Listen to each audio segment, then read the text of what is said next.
Felipe, querido, qué gusto estar viéndote. ¿Cómo estás, hermano? Bien, querido, la verdad que un placer estar acá con vos, aunque sea virtual, pero bueno, sí, muy lindo verte. Mirá cómo la virtualidad ha venido a rescatarnos de algún modo en este momento, ¿eh? Yo creo que sí, nos ha salvado la virtualidad en este año y medio ya largo. Ha sido una ayuda muy importante, una forma de acompañarnos, de hacernos compañía, de hacerle compañía a la gente, en nuestro caso, ¿no? Yo creo que sí, ha sido fundamental, totalmente. Vos sabés que yo me resistía un poco a cierta cuestión de Claro. la virtualidad antes de la pandemia. Sí, sí, No quería atender pacientes, viste, online y esas cosas. Me parecía que había algo que se perdía.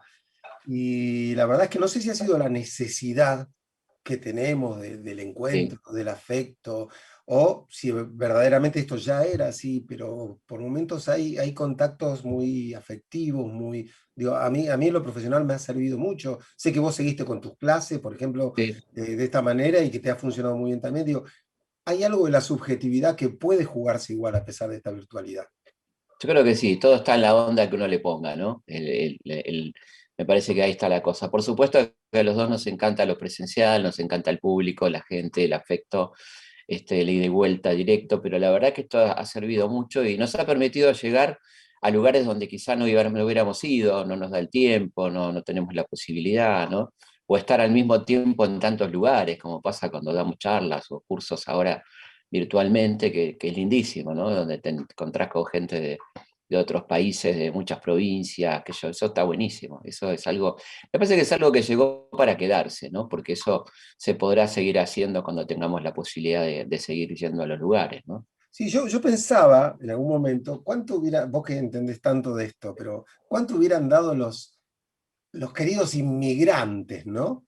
De nuestra Ah, patria, por poder avisarle a su madre o a su padre, mira, llegué a la Argentina, este es un lugar, y mostrar claro. algo, verse, digo, yo no sé cuánto se tardaba, porque un inmigrante que venía desde que salía de su puerto en Italia, en España, llegaba acá, se instalaba y podía mandar una carta y que llegara a sus familiares para decirle que el ser querido estaba bien.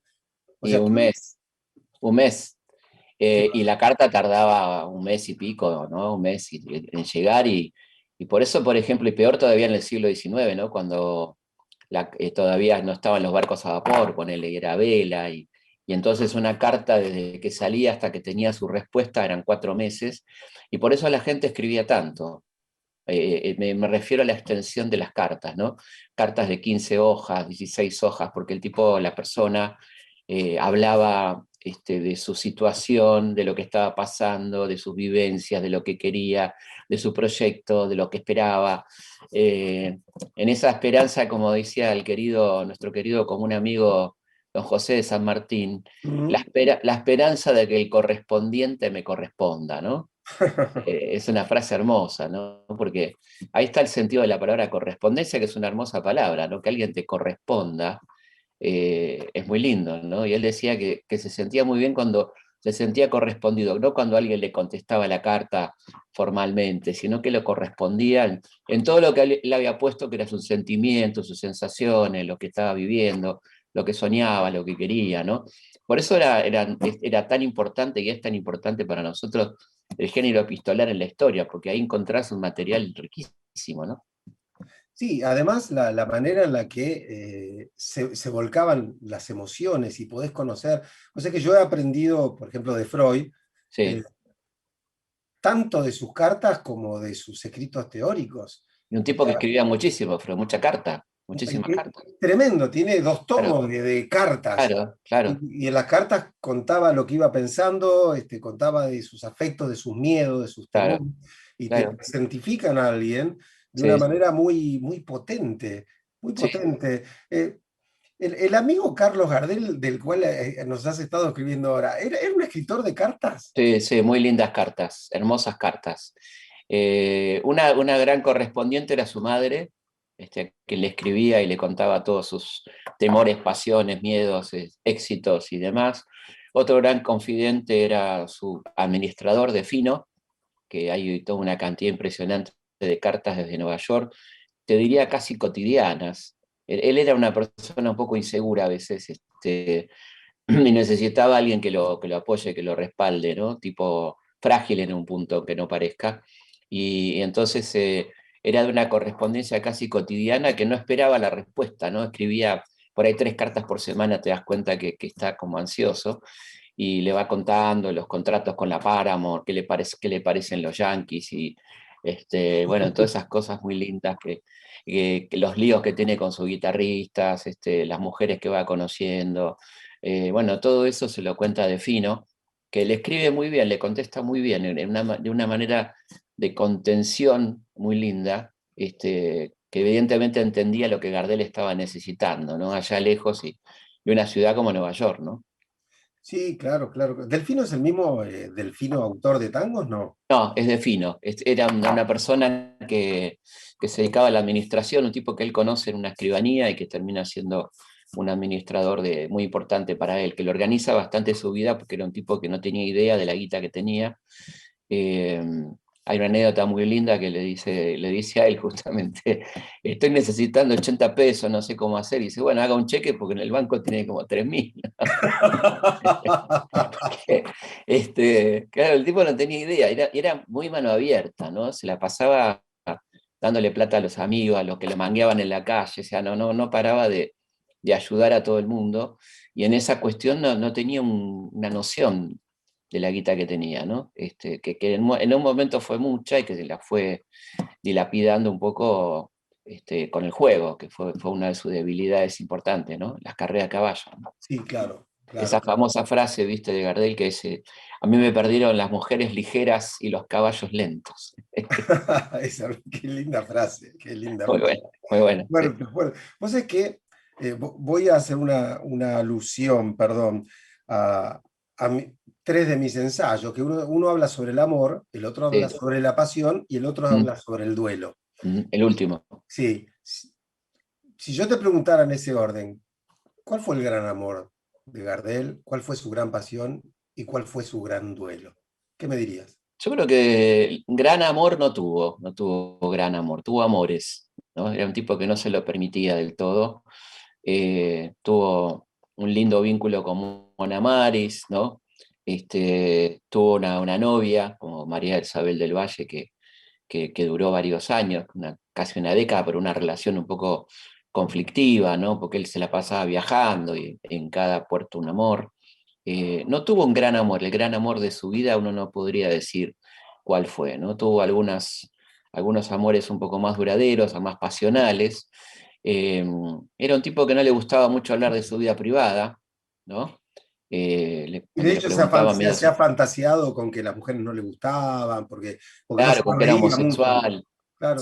hay una historia con el tema de la homosexualidad que tiene que ver con Aguilar, que era un guitarrista de él que estando en Europa le propone una partusa, ¿no? Ajá. Le va a proponer una partusa. Y Gardel se enoja mucho, le dice que no venga más con esas propuestas, que salga de ahí con eso, que su vida privada la manejaba él, y a partir de ahí Aguilar se enoja y echa a correr la versión de que Carlitos era gay, ¿no? Bueno, por supuesto que Carlos se enoja, lo echa, ¿no? Lo manda de vuelta, lo despacha. Ujú. Pero era por eso, y esa cosa también del barrio, ¿viste? Que era como que el tipo que le iba muy bien con las mujeres, inmediatamente era acusado entre muchas comillas, ¿no? Sí, sí, claro. De homosexual, ¿no? Eso Bueno, pasó. acusado muchísimas comillas hoy, en aquel momento no. No, hoy. En aquel momento era una Esto acusación. afortunadamente las comillas son de hoy.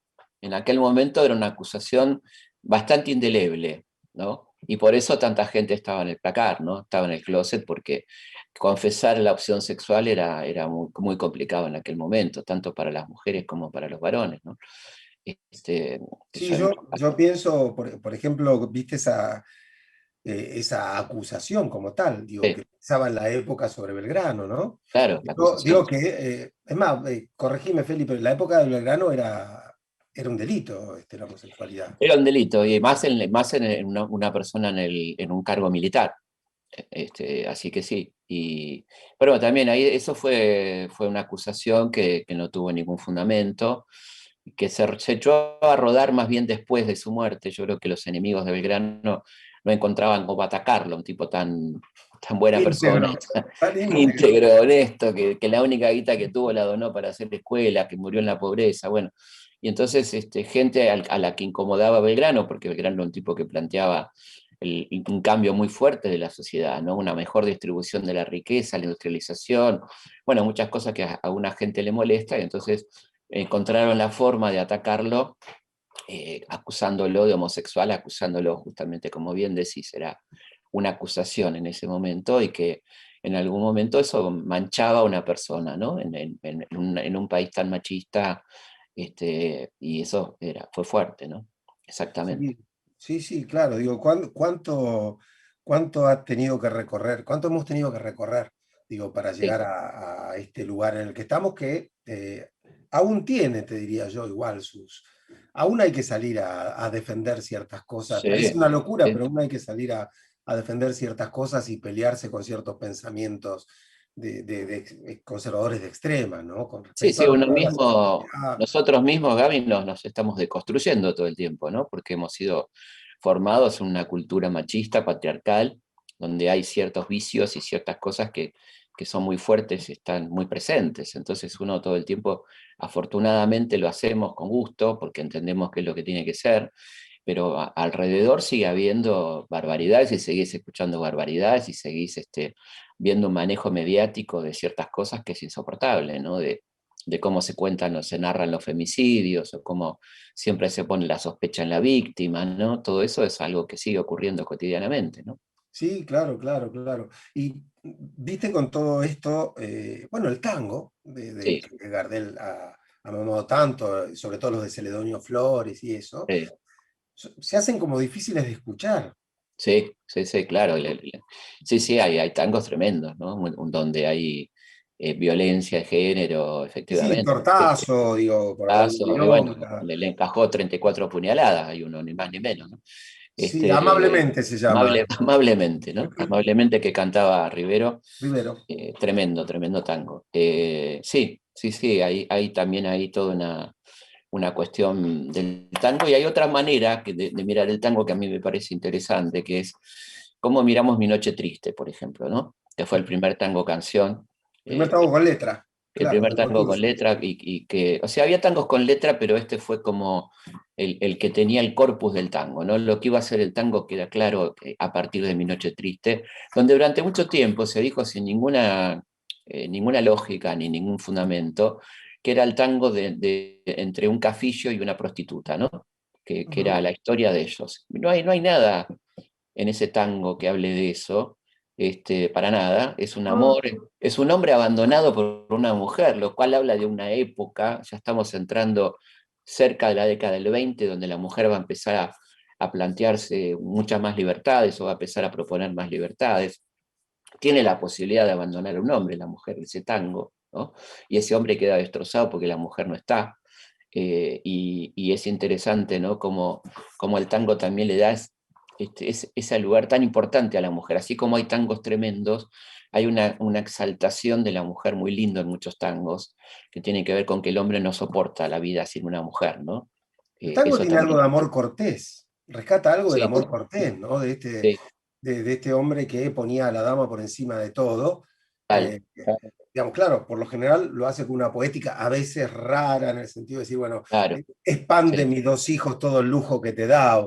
Es decir, sí, sí, pero para claro, decir claro. cuánto te he amado, ¿no? Sí, Digo, claro, claro. Y está, por supuesto, sí, tiene una cosa melancólica, porque no deja de ser un producto de la inmigración también, ¿no? Entonces hay una melancolía y una cosa de lo perdido, ¿no? De lo que ya no está, lo que ya no tenemos, lo que no tendremos nunca más, que es un poco, sí, esa lógica del inmigrante, ¿no? Que está presente también en el tango. Y después hay hermosísimos tangos sociales, ¿no? La nombraste al Negro Flores, bueno, extraordinario, ¿no? Un letrista tremendo, muy comprometido con lo social. Y bueno, los tangos de Discépolo, de Dante claro. Lingera, ¿no? Eh, que marcaron y que de alguna manera fueron la voz de los que no tenían voz, ¿no? Las que contaron cómo fue la crisis del 30, ¿no? Qué estaba pasando. en todos los sentidos, ¿no? Habla de la huelga, habla de la falta de pan, la falta de trabajo, bueno, la verdad que una letra, y ahí está esto hermoso del tango que hablábamos el otro día, fuera de micrófono, que es esta poética hermosa del tango, ¿no? De una música tan culta, popular tan culta, ¿no? Que tiene un lenguaje tan rico, tan exquisito, ¿no? Sí, de hecho, musicalmente el tango requiere de sus músicos un conocimiento, de sus Sí, instrumentistas, un conocimiento de música clásica. Digo, los violinistas de tango claro. tocaban música clásica. Sí, No se sí, podía tocar tango si vos no tocabas eso. No es como otros claro, claro. géneros populares que no requieren la destreza de la música académica. ¿Mm? Además, yo me quedo pensando, vos sabés que alguna vez he pensado que el psicoanálisis eh, tiene mucho que ver con el tango, porque el psicoanálisis también es hijo de la inmigración en Argentina, ¿no? Quiero decir, a veces me han Claro. preguntado por qué el psicoanálisis en Argentina es tan fuerte. Vos no sé si sabés, Feli, Sí. que, Es eh, una pregunta muy interesante para hacerse, ¿no? claro, porque el psicoanálisis, Argentina es el país con más psicoanalistas per cápita del mundo. Ah, sí, del Sí, mundo. sí. Ah, Y la ciudad de Buenos Aires sobre todo, ¿no?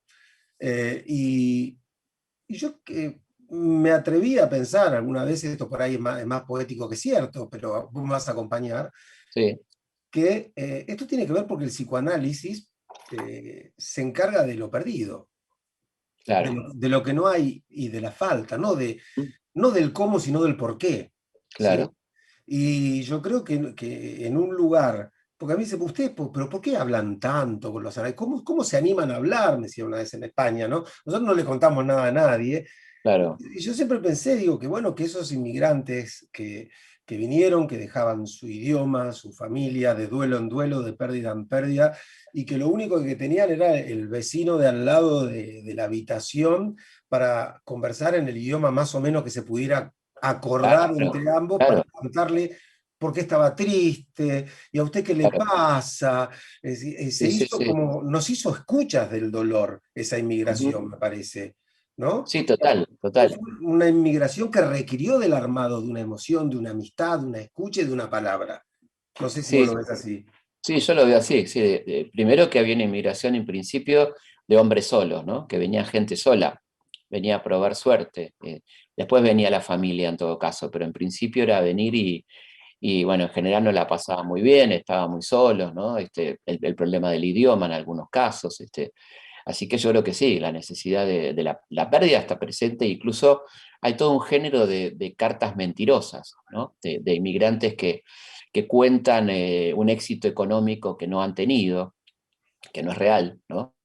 Que inventan, ya me Hay, compré mi hay casa, un, hay un tango que se llama Galleguita, Felipe, Galleguita, ¿sí? exactamente. Que justamente cuenta cómo ella le inventaba a sus padres en España, Sí, eh, sí, y cuando ella acá en realidad se había prostituido, ¿no? Y le contaba claro, un claro, cierto éxito y que un novio eh, al que ella dejó, o un muchacho, mejor dicho, al que no eligió, sí, por venganza le manda una carta a los padres contándole la claro, verdad, la verdad, ¿no? que era una prostituta. Claro, y dice, Sí. y le llegó a ella en respuesta un sobre enlutado, ¿no? O sea, como que la madre había muerto del dolor. El de- dolor que le había causado la noticia. claro, Sí. claro, claro. Sí, sí, bueno, esto es interesante porque hay muchas cartas donde la gente efectivamente mentía, donde decía que estaba muy bien, que ya había conseguido trabajo, porque era tanta la ilusión, ¿no? De hacer la América, de venir, de dejar todo y llegar acá, y no te podía ir mal. Y ahí hay un elemento muy interesante que es una sociedad que vive mucho de la mirada del otro, ¿no? O sea, ¿qué dice el otro de nosotros, ¿no?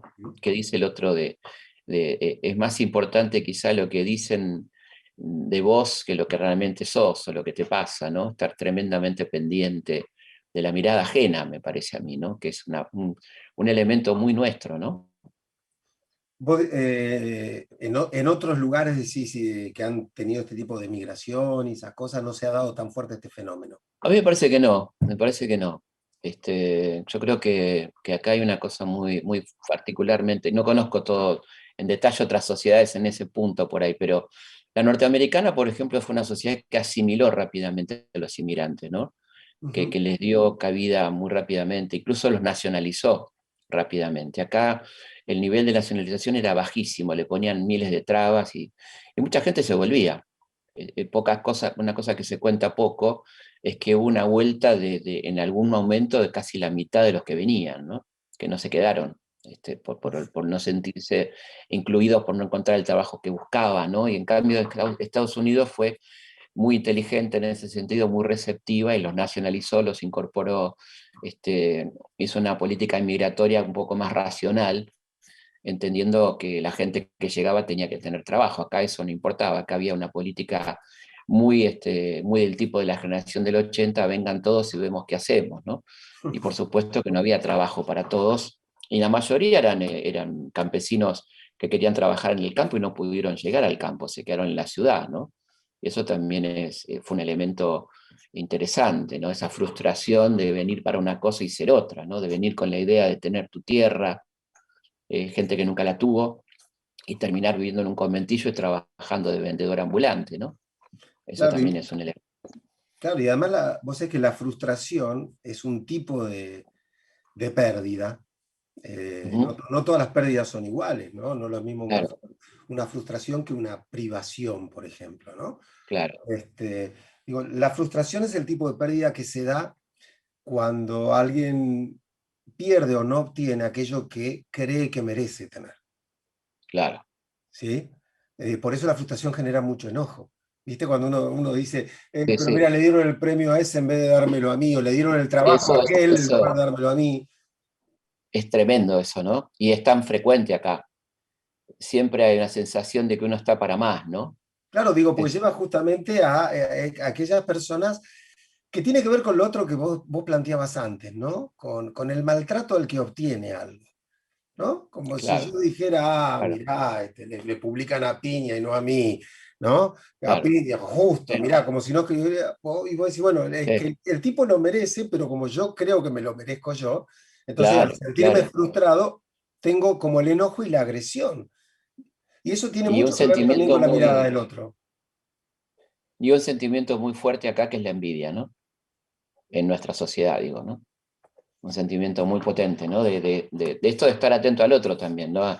¿Por qué este tiene esto y yo no tengo? ¿Por qué el de al lado cambió el auto y yo no? Ese tipo de cosas que tienen que ver con lo que estás contando, con la frustración, ¿no? Sí, claro, Que va por el peor camino, ¿no? Va por un camino que es una garantía de infelicidad eterna, ¿no? totalmente. El envidioso y el celoso, digo, son dos personas que tienen garantía de ser infelices toda la vida, ¿no? Claro, por motivos distintos, pero sí, digamos, el celoso porque se cree poca cosa. Digamos, por la Claro, general, el celoso cela al otro porque en el fondo se cree poco para el otro. Entonces cree que el otro claro, siempre va a elegir algo mejor. ¿Sí? Entonces vos te seguro, vas a enamorar de otro, vos le vas a dar esto a otro, vos le claro, dejaste la casa que me gustaba a mí, se la dejaste a mi hermano porque lo querías más claro, que a mí. O sea, en el ujú, celoso hay un valorarse poco y claro, en el envidioso hay un espíritu mucho más destructivo. sí, ¿Sí? Viste que sí, más mezquino, de los pecados capitales, como este, decía el Quijote le decía a Sancho, ¿no? Que sí, la envidia era el peor de todos porque no tenía ningún otro bien más que la destrucción. claro, Digo, porque claro, hay algún placer en la lujuria, en la gula, claro, sí, sí, sí, pero no hay ningún placer más que la destrucción en la envidia. sí, y pasarla muy mal, porque el envidioso la pasa mal, ¿no? Me imagino que Gardel habrá sido un tipo muy envidiado, ¿no? Gardela sí, En la totalmente. época. Por eso los rumores que corrían sobre él. Sí, una persona, imagínate que. Sí, él trataba de bajar, ¿no? Un poquito eso cuando le decían, cuántas minas que tenés, Carlitos, cómo te quieren todas las mujeres y qué sé yo. Y él decía algo muy lindo, él decía, sí, pero no te equivoques, dice, porque las mujeres se enamoran del torcán, ¿no? O sea, del cantor. El cantor, claro. Claro, o sea, él tenía claro que había un personaje Gardel y una persona Gardel también, ¿no? Pero claramente sí, era muy envidiado, totalmente, ¿no? Una persona que, pensamos que fue el primer ídolo así absoluto en América Latina, ¿no? El primer tipo que llegaba a los aeropuertos y había miles de personas esperándolo, la mayoría mujeres, y esto pasaba en todos lados donde iba, ¿no? De un éxito arrollador, algo que no era frecuente todavía, de esta popularidad, ¿no? De una especie de rockstar, ¿no? Algo realmente impresionante. El tipo recibía 16.000 cartas por mes promedio, ¿no? Wow. Y él le cuenta a un periodista muy simpáticamente, no se lo batas a nadie, pero aprendí a firmar con las dos manos, ¿no? Porque tenía que, tenía que firmar las fotos, ¿viste? Y todo ese tipo de cosas. Y sí, era realmente impresionante. Era una fama que no había existido hasta ese momento en esos niveles en Argentina y en otros lugares de América Latina, ¿no? Bueno, mira, yo no te quiero expoliar el libro porque además es un libro delicioso para degustarlo, pero voy al principio y al final, total, son parte de la historia. Sí. ¿Dónde nació y cómo murió? Bueno, que, es la, que es la gran pregunta, ¿no? Él nació en Toulouse, él nació en Toulouse, en Francia, en 1890, de una mamá que hace algo muy curioso, ¿no? Es una mamá que se había enamorado de un muchacho de un nivel social más alto, y cuando ella queda embarazada la abandona a este muchacho. Ella sigue adelante con su embarazo, y cuando nace Carlitos, ella hace algo rarísimo, que es un acta de maternidad, un acta de reconocimiento de que su hijo es de ella, ¿no? Cosa muy poco frecuente. Pero Este, qué sí, potente acto de amor, ¿eh? muy potente, de un acto de amor tremendo y de valentía, porque estamos hablando del año 90 en una ciudad de provincias como Toulouse, mal mirada por todos, ¿no? Madre soltera, y ella lo asume documentalmente, ¿no? Por eso tenemos un registro muy preciso de ese nacimiento y varios documentos que hablan de su nacimiento en Toulouse y su llegada después a Buenos Aires a los 2 años y medio, y Carlitos dice en varios reportajes: yo nací en Buenos Aires a los 2 años y medio, ¿no? ¿Y el Es mito de decir, Tacuarembó? y Emilio Tacuarembó tiene que ver con una documentación que él tramita para sacar el pasaporte argentino, porque había ocurrido lo de la Semana Trágica y estaban muy reticentes a nacionalizar europeos, y él tenía amistades en el consulado uruguayo y le consiguen un certificado provisorio de nacimiento, que dice que había nacido en Tacuarembó, ¿no? Pero esto es un papel que vencía un año siguiente, es un ardid que él utiliza, pero él nació en Toulouse y bueno, hay muchos elementos para probarlo, ¿no? Sus viajes permanentes a Francia, las estancias de su mamá en Toulouse y las visitas a su madre y a sus tíos que él describe, ¿no? A su familia. Bueno, el testamento final donde él dice que nació en Tacuarembó, en Toulouse, lo dice claramente, ¿no? Que él nació en Toulouse. Así que, bueno, hay mucha documentación en ese sentido. Yo de todas maneras le bajo el precio a este tema, ¿no? Porque la verdad que él tenía un gran cariño por Uruguay, él se consideraba una figura rioplatense, y, y la verdad que el lugar de nacimiento no es tan determinante en este punto, y me parece que no debería ser motivo de enojo entre nosotros, entre uruguayos y argentinos, porque es una figura que podemos compartir perfectamente, porque él le encantaba Uruguay. En cuanto a la muerte, es una llena de mitos, por el morbo y por todo esto, pero es una muerte trágica que tiene que ver simplemente con una serie de circunstancias desafortunadas.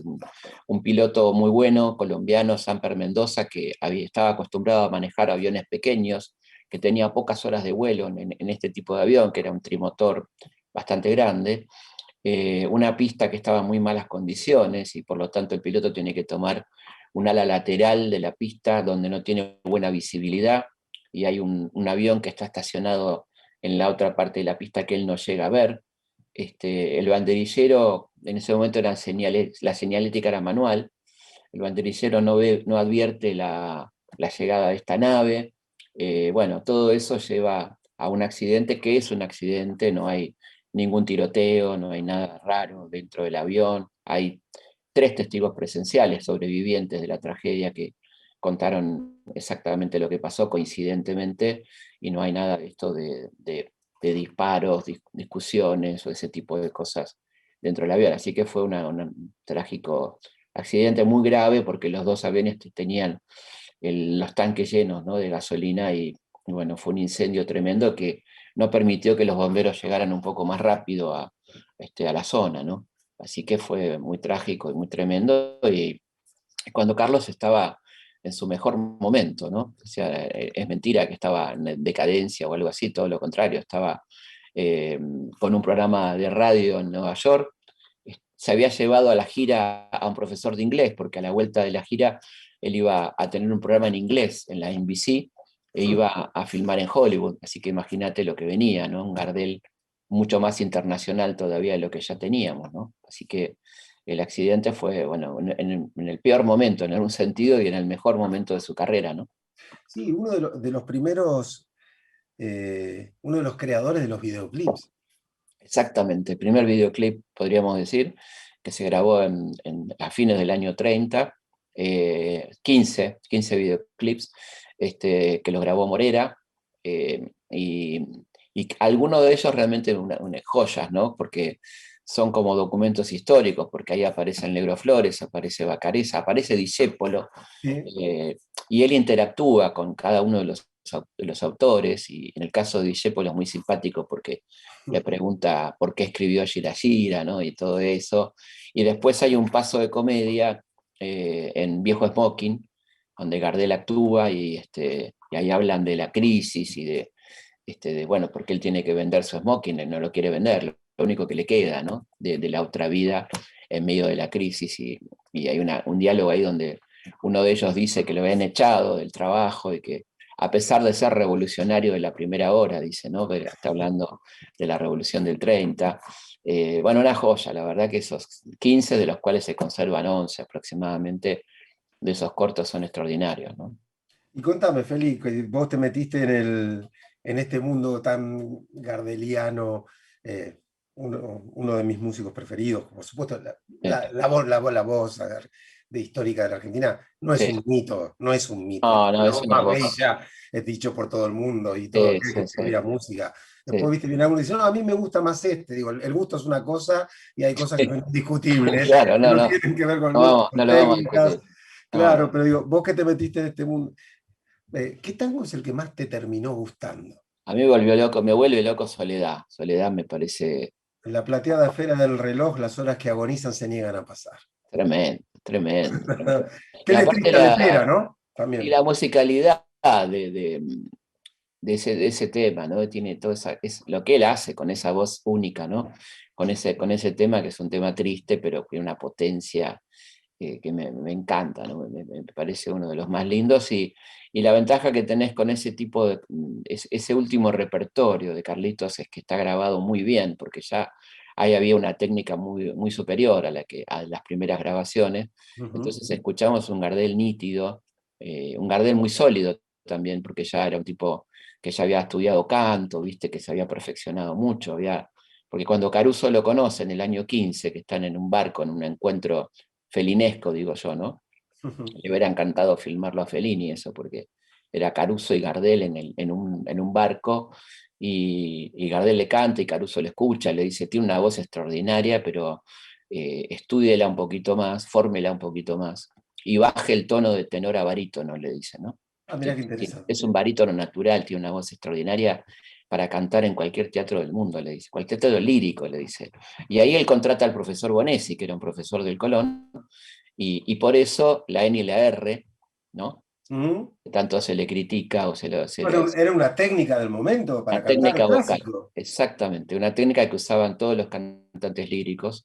La exagerada, cuando uno ve las películas exagerada, mueca, tiene que ver con colocar la voz. La máscara, la escuela Exacto, italiana. exactamente, como colocar, a veces parece exagerada la gesticulación que uno ve en las películas de Carlitos, pero que tiene que ver con técnicas puramente líricas que él usaba.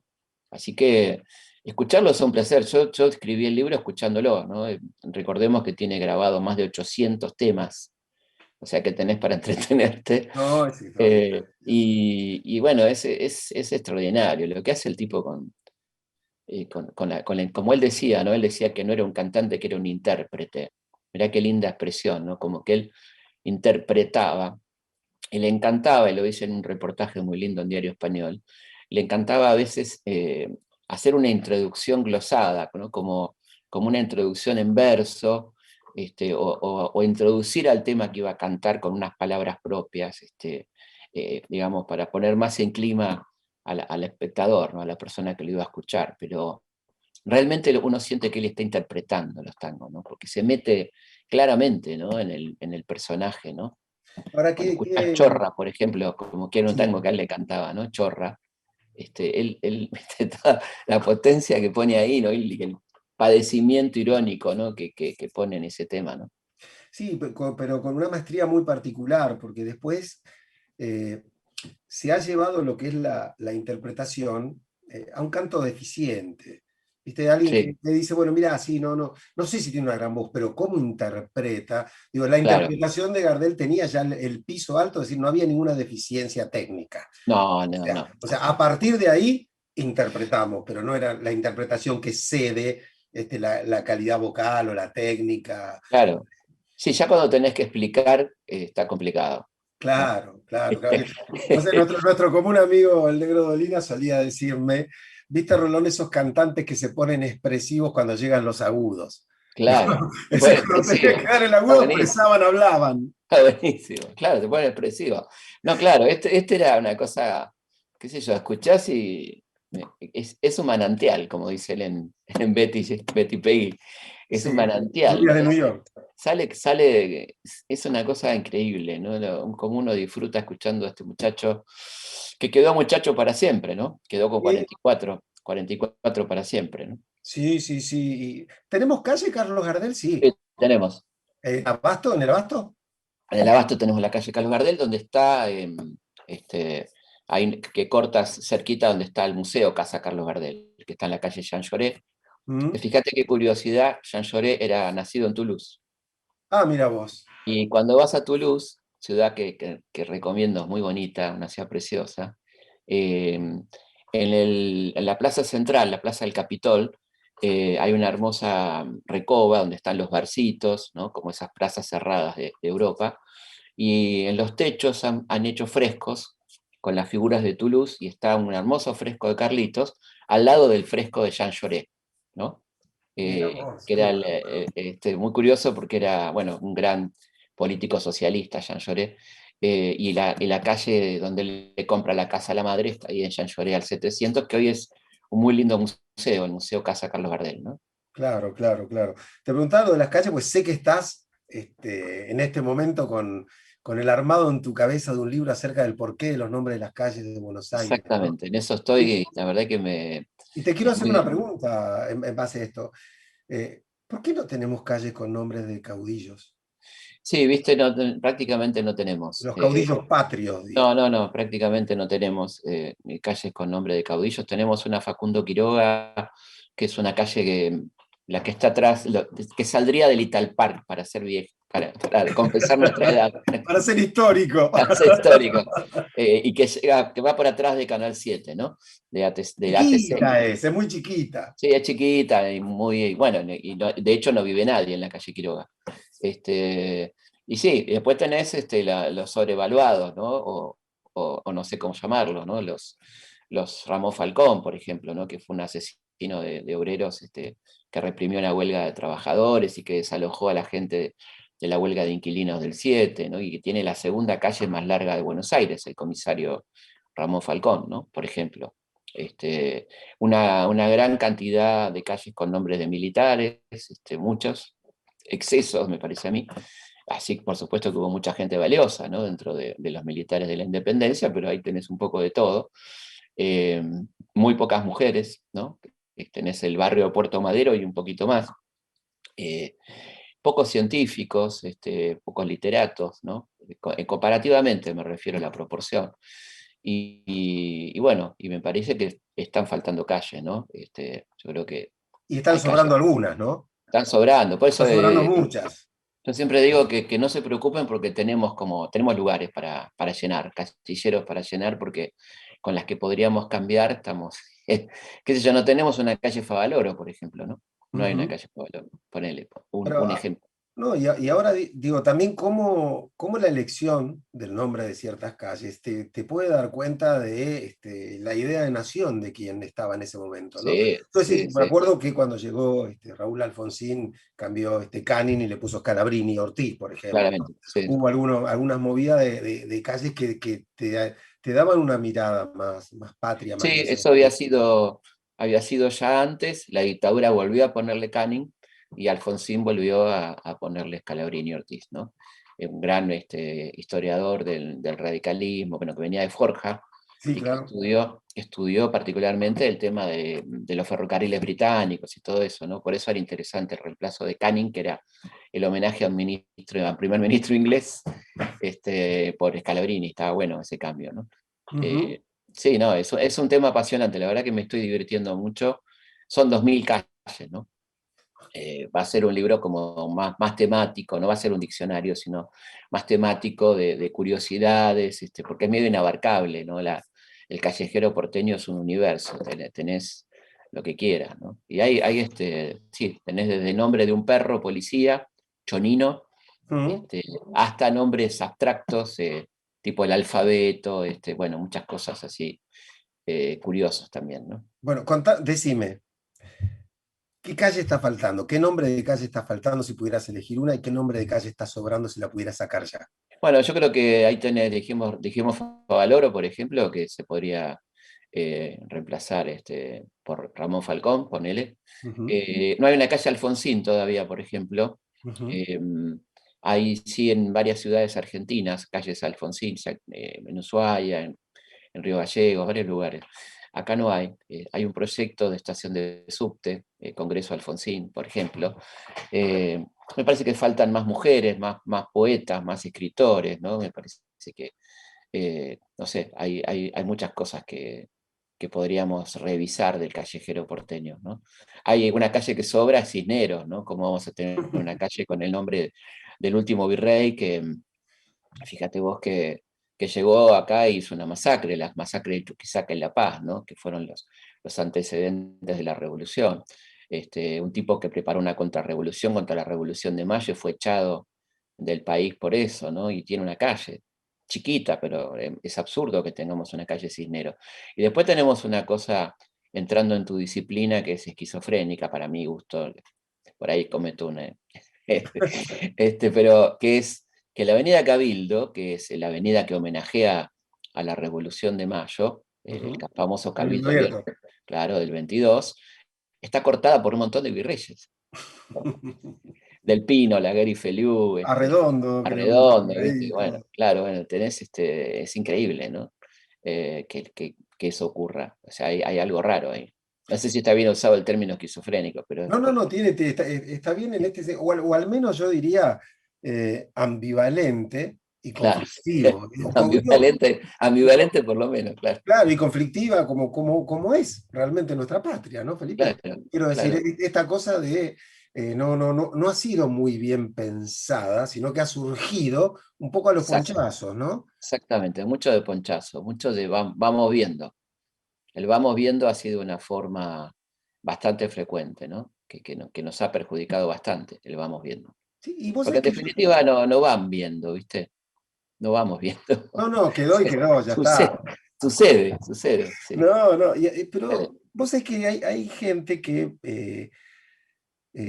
excesivamente prácticos, por decirlo, partidarios de un cierto practicismo Sí, positivista, a los sí, que el pensamiento les parece poco importante, me parece a mí, ¿no? Y sí, quiero claro, decir, como si yo dijera, bueno, vamos a repasar todas las calles que tenemos, ¿qué hay que ordenar acá? ¿Quiénes no pueden estar y quiénes deberían exacto. estar? Vamos a darle un sentido de idea a esta patria y a esta Sí, ciudad que sea sí, congruente. Vos te pones sí. a trabajar en eso y te vas a decir, con todo lo que hay que hacer de importante, se ponen a hacer esto sin Ajá. entender que esto es lo importante, me parece a mí. Absolutamente importante. Tiene que ver con la identidad, ¿no? Tiene que ver con la memoria, el agradecimiento también, la gratitud, ¿no? Es decir, no ser ingratos con gente que ha sido tan importante para nosotros, que ha trabajado pensando en nosotros.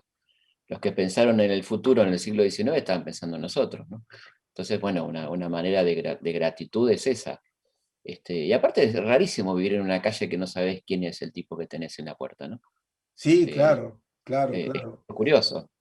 Y claro. tenemos esa falencia que, por lo menos en Francia, en París, hay una breve reseña de quién es el señor o la señora de la calle, ¿no? Acá no dice nada, está la chapita y no sabes quién es, ¿no?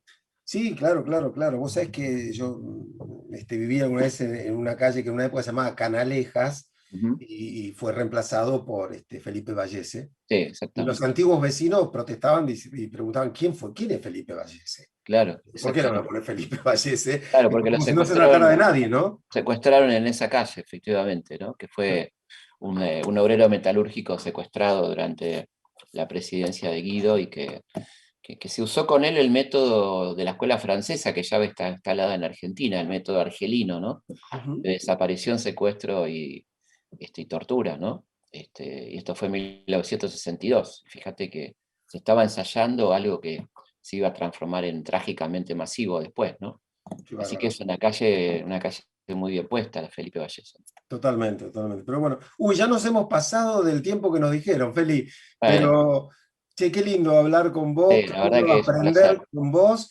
Y, y vamos a tomarnos otro encuentro. Me entusiasma esto de las calles. Me entusiasma y me Está entusiasma buenísimo. mucho. Me Cuando parece quieras, cuando que quieras. es muy interesante, sobre todo para pensar, ¿sí? Sí, Para pensar. O sea, sí, muy porque... lindo porque vos sabés y ya terminamos, pero si agarrás el callejero tenés un universo. Tenés calles homenajeando a Homero, por ejemplo, ¿no? O sea, tenés para pensar el mundo. Es muy lindo el callejero porteño en algún sentido y en otro lado está muy mal planteado, pero también te permite volar mucho porque, como bien decís, para pensar, para reflexionar, ¿no? Para acordarnos de personajes interesantes. Y hay un caso muy curioso que es Antonio Machado, la calle Ujú. Antonio Machado, que no homenajeaba al poeta, homenajeaba a un negrero, a un traficante de Apa. esclavos. Y después se subsanó con otra ordenanza, pero uno decía que lindo en la calle Machado, pero no era por Antonio, después se le puso por el querido poeta Caminante no hay camino. Pero en principio era un homenaje increíble a un negrero. Qué bárbaro. Bueno, me dejás con ganas, Felipe. Bueno, Me deja- genial, qué me bueno, dejas qué con bueno. ganas de entrar en ese mundo maravilloso que nos rodea y Total, está ahí y que, nomás. y que te repito, yo creo que repensar ciertas cosas hacen a tener una cierta noción de identidad. O sea, Sí, totalmente. no está bueno vivir en la calle Ramón Falcón, digo sin tener nada contra el barrio de Liniers, Floresta, Villaluro que No, no, no atraviesa. tiene la culpa. Pero La gente digo, no tiene la culpa, claro, claro, claro, claro. Yo que he tenido la suerte de vivir en la calle Moreno, qué sé yo, claro. he Ya, ligado algunas es cosas, otra, ¿viste? es otra cosa, es Pará, y otra ahora, cosa. ahora vivo en Cuchacucha, que no sé por qué. Es una Eh, batalla, una sí, batalla. claro, pero digo, pero el primer nombre de Cuchacucha es, acá es en honor a una batalla librada, ¿dónde? Es en la campaña que hizo Las Heras en el año 14, o sea, antes del cruce de los Andes. Es un primer cruce que hizo Las Heras.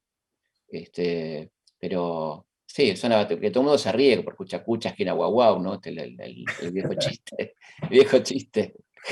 Sí, claro. Claro, sí, sí. Pero Sí, bueno, bueno, bueno, bueno, acá ando medio guerrero entonces, homenajeado total, por la calle. total, totalmente. Amigo, te quiero Bueno, mucho. un placer, yo también, vos sabés que también. Así que No, re lindo vernos. dale, hasta el próximo brindis. Nos vemos. Nos vemos, Felipe.